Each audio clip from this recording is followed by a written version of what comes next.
There are going to be three basic reasons why the average dog owner would need a board and train program. Okay, I'm not saying it's the only way to train dogs, but why someone might consider it or why they might need it.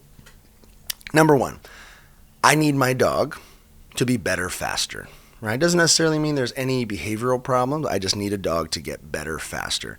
Maybe it's a puppy growing up and they just want to make sure they stay on top of each developmental stage. Maybe it's just a young, out of control teenager that, he's a good boy, but is a little rough around the edges and just needs a little bit of shaping, right? So better, faster. It's a little bit more like a summer camp platform where you kind of, you take your kids to a summer camp where they have a really concentrated focus on skills, right? Could be like music camp or, arts camp, dance camp. And in this case, it's obedience and training camp, right?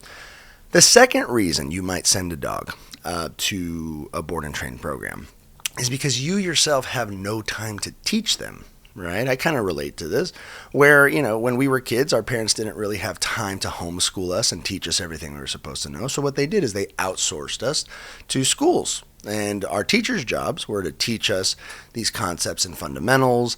And then our parents' job when we got home was to raise us, right? And so the not having enough time is more like a school or a boarding school model, right?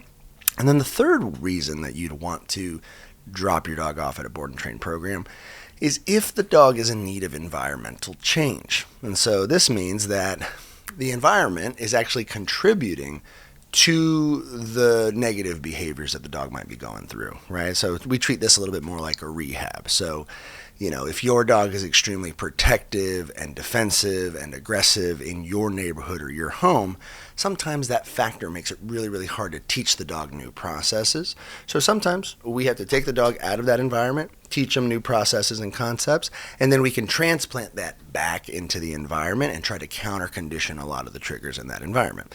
So these would be the three main reasons that you would have a board and train program.